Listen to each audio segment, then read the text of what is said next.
Joining us now is the Democratic Lieutenant Governor of Illinois, Juliana Stratton. Thank you for joining us. To pick up on what the president said, are you out of tune with your constituents? Do they want federalization of troops coming to Chicago?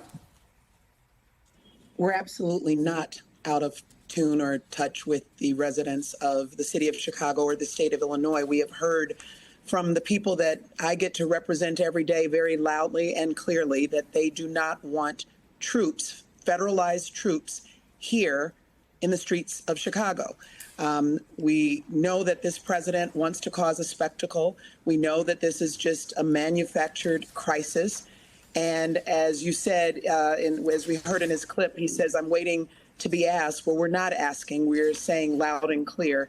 We do not want troops. We do not need troops. There's no emergency in Chicago, and we will never normalize the presence of militarized troops on American soil. The governor, I'm sure you know, has said he has reason to believe that the architect of Trump's immigration policy, Stephen Miller, is looking to come at the end of the month of September to Chicago because of Mexican Independence Day celebrations. Do you agree with him that this is timed very specifically? And what is your level of concern? Is it high enough that these events should maybe even be canceled? Well, look, this is all an effort to try to pit people against each other and to instill fear. We know that. That's how they operate.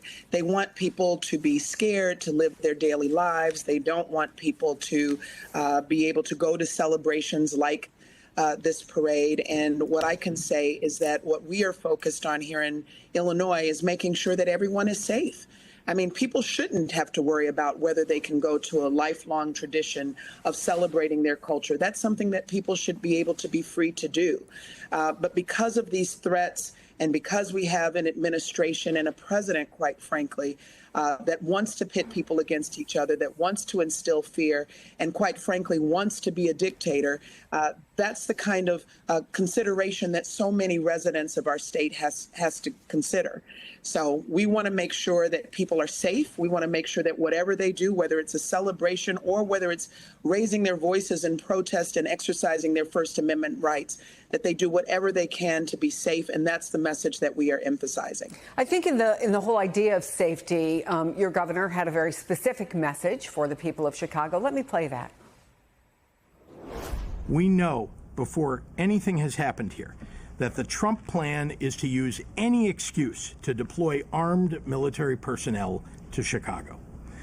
If someone flings a sandwich at an ICE agent, Trump will try and go on TV and declare an emergency in Chicago. I'm imploring everyone, if and when that happens, do not take the bait. Do you believe that troops are being sent to incite? And what do you tell people who are planning to participate in various celebrations? How do they do that and still protect themselves? Well, I 100% agree with what the governor has said, and I've said it before. This is a classic page out of an authoritarian's playbook. First, to have aggressive ICE enforcement and sending ICE agents here to snatch people off the streets by masked agents, stuffing them into unmarked vans, knowing that people are going to see that, good, decent people are going to see that, they're going to be heartbroken and will want to respond and speak out. And then when there are protests, peaceful protests we are urging, then Donald Trump will want to come in and say, well, I need to get in there and get things in order. Donald Trump doesn't care about public safety. He doesn't care about law and order. This is a president who wants to cause chaos. And what we are telling people is you need to make sure that as you exercise your First Amendment rights, which you should, that you do so in a way that you are safe and that we will do everything that we can as your leaders to protect our people.